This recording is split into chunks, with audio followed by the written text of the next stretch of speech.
जय हिंद प्यारे बच्चों, कैसे हो आप सभी। तो आपके लिए फाइनली कक्षा 11वीं का विषय अर्थशास्त्र का फुल सॉल्यूशन लेकर आया हूं दोस्तों। तो त्रैमासिक परीक्षा 2024-25 का सेट ए का पेपर लेकर आया हूं। तो अच्छे से देख लेना है। पूर्णांक 75 अंक और समय आपका 3 घंटा रहेगा।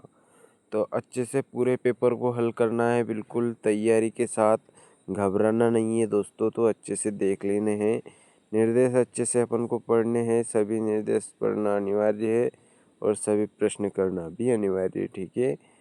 तो 1 2 3 4 5 पूरे के पूरे 5 प्रश्न पढ़ लेने हैं, ठीक है। चलो आगे बढ़ते बिना देरी किए। तो अपना जो पहला प्रश्न है, सही विकल्प चुनकर लिखिए। क्या है दोस्तों, सही विकल्प चुनकर लिखिए। 6 नंबर के, जब आंकड़ों को समय के आधार पर वर्गीकृत किया जाता है तो इसे क्या कहा जाता है। स्थानीय वर्गीकरण, कालानुक्रमिक वर्गीकरण, गुणात्मक वर्गीकरण, इसमें से कोई नहीं। तो इसका क्या है, कालानुक्रमिक वर्गीकरण, ठीक है। भारत में योजना आयोग की स्थापना किस वर्ष में की गई थी। 47 में, 48 में, 49 में, 50 में, 1900। तो इसका करेक्ट आंसर आ जाएगा आपका 1950,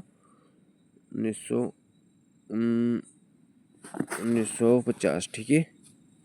चलो, सांख्यिकी के जन्मदाता है कौन है। मार्शल, एचेनवाल, गाल्टन, बाउले, ठीक है। तो इसका करेक्ट आंसर है एचेनवाल, ठीक है।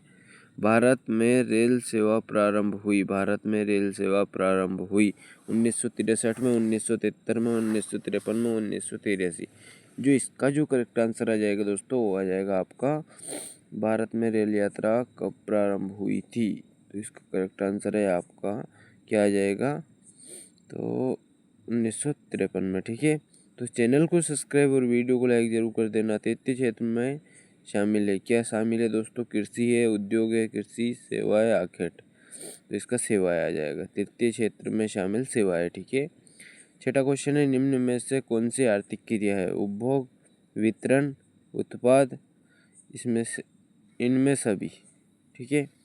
तो इसका करेक्ट आंसर जो आ जाएगा आपका, वो आ जाएगा इनमें सभी, ठीक है।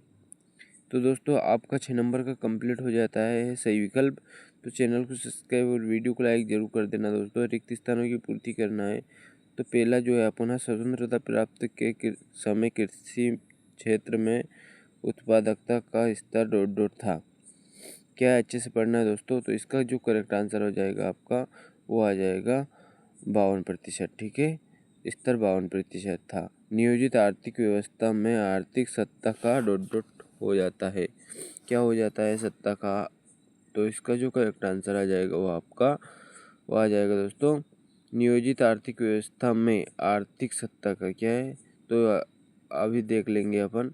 केंद्रीय प्रवृत्ति का सर्वश्रेष्ठ माप है, तो वो है मध्य है, ठीक है। क्या है, माध्य, ठीक है। वर्गीकरण ... का आधार है, क्या है। चौथा क्वेश्चन है दोस्तों आपका, वर्गीकरण ... का आधार है। तो इसका जो करेक्ट आंसर है वो अभी देख लेंगे हम। अगला है, स्वतंत्रता के पूर्व ... उद्योग का केंद्रीय बंगाल राज्य में था। तो ये दोनों देखते हैं अभी, रुको एक सेकेंड। हाँ, तो इसका जो करेक्ट आंसर आ जाएगा दोस्तों आपका, इसका जो करेक्ट आंसर आ जाएगा आपका, वो आ जाएगा, क्या आ जाएगा, स्वतंत्रता से पूर्व ... उद्योग का केंद्रीयकरण बंगाल राज्य में था। पांचवा क्वेश्चन है दोस्तों, बिल्कुल अच्छे से ध्यान से देख लेना है इसको। तो इसको अभी अपन छोड़ देते हैं, छठा क्वेश्चन कर लेते हैं। तो छठा क्वेश्चन है, पूंजीवादी अर्थव्यवस्था में प्रत्येक साहसी अपने लाभ को अधिक करना चाहता है, ठीक है, अधिकतम। ओके, तो ये आपका छठा हो गया है। छूट गए अपने 3 क्वेश्चन छूट गए इसमें।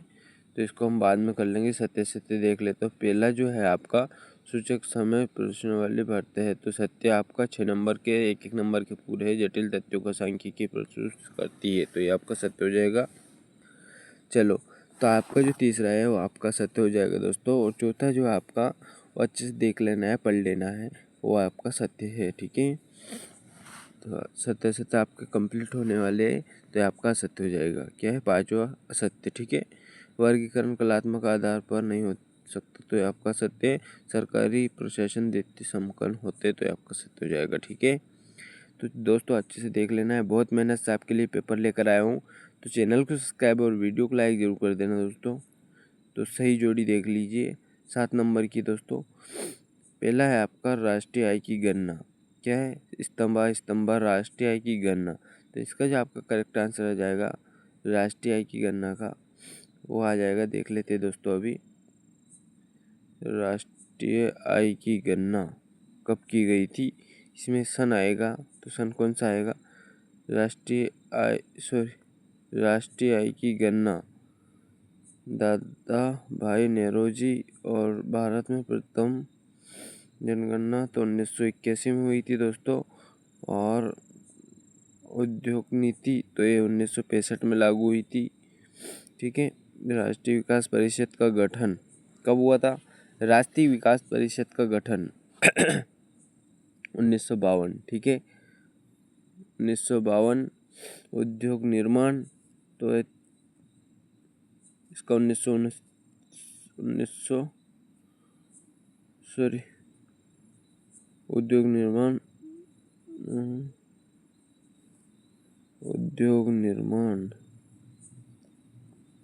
देख लेते हैं, 1 मिनट।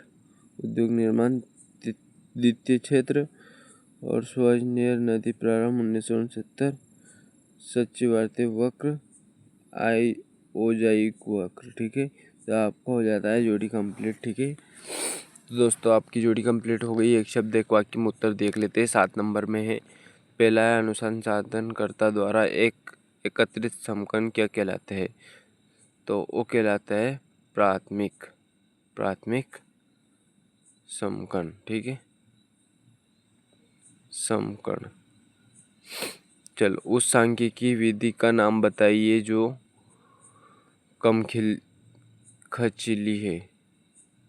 तो इसका आ जाएगा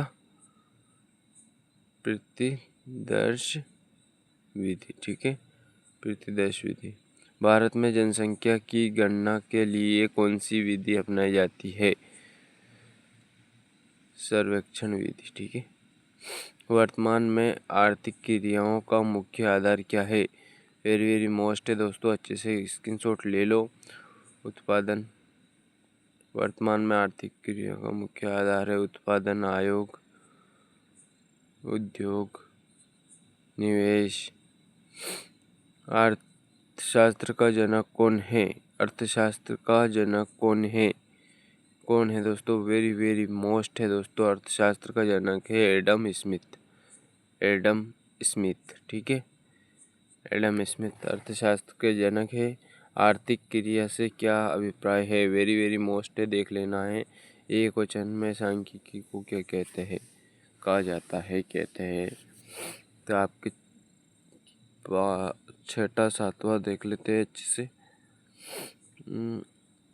तो इसको हम बाद में कर लेंगे। ठीक है, आगे बढ़ते बिना देरी किए। अर्थशास्त्र के विभागों के नाम बताइए। तो अर्थशास्त्र के मुख्य व्यष्टि अर्थशास्त्र और समष्टि अर्थशास्त्र। ठीक है, 2 मुख्य विभाग है। कौन कौन से दोस्तों अर्थशास्त्र के? तो व्यष्टि, समष्टि। अगला है राजस्व से आप क्या समझते हैं? राजस्व से आप क्या समझते हैं? तो इसका तो वाला है अर्थशास्त्र समस्याओं के कारण बताइए, आर्थिक समस्याओं के कारण बताइए, सॉरी। ठीक है, सांख्यिकी क्या है? आर्थिक समस्या उत्पन्न होने के 3 मुख्य कारण हैं। कौन कौन से? असीमित मानवीय आवश्यकता, सीमित साधन और संसाधनों के चुनाव की समस्या। ठीक है, तो आपका बहुत ही मेहनत से लेकर आया है दोस्तों PDF सही सांख्यिकी क्या है।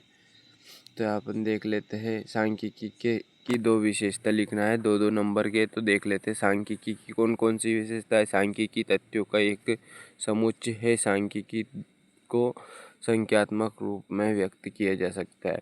बहुत ही सरल और बहुत ही अच्छी तरीक़ा से नोट कर लेना है दोस्तों। चलो, अर्थशास्त्र के अध्ययन प्राथमिक समंक किसे कहते हैं? प्राथमिक समंक किसे कहते हैं? प्राथमिक समंक होते हैं जिन्हें अनुसंधानकर्ता उपयोग में लाने के लिए पहली बार स्वयं एकत्रित करता है। ठीक है, बहुत ही वेरी मोस्ट है दोस्तों, अच्छे से देख लेना है। जनगणना से क्या आशय है? सारणियन का क्या अर्थ है? देख लेते हैं। सारणियन का मतलब है आंकड़ों को पंक्तियों और स्तंभों में व्यवस्थित करना। सारणियन के जरिए आंकड़ों को आसानी से पढ़ा जा सकता है और उसमें तुलना की जा सकती है। ठीक है दोस्तों, चलो अगला क्वेश्चन देख लेते हैं बिना देरी किए। तो अगला क्वेश्चन जो है दोस्तों आपका वो है, एक आदर्श माध्य के गुण लिखो। एक आदर्श माध्य के गुण क्या है दोस्तों? एक आदर्श माध्य के गुण तो अच्छे से देख लेना है, पूरा का पूरा अच्छे से देख लेना है। एक आदर्श माध्य के गुण, माध्य समग्र प्रतिनिधि होना चाहिए, माध्य निकालने तथा समझने में सरल होना चाहिए, वह श्रृंखला में समस्त पदों पर आधारित होना चाहिए। चलो, चतुर्थक विचलन किसे कहते हैं? बाजार अर्थव्यवस्था का अर्थ बताइए।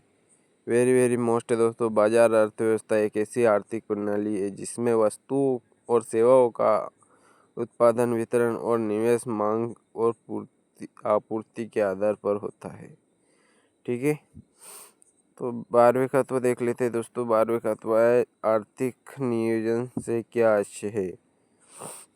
आर्थिक आय का अर्थ बताइए।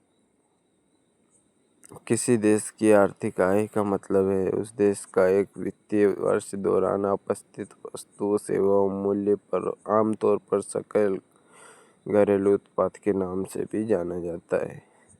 GDP वेरी मोस्ट है दोस्तों है। सतत विकास से क्या आशय?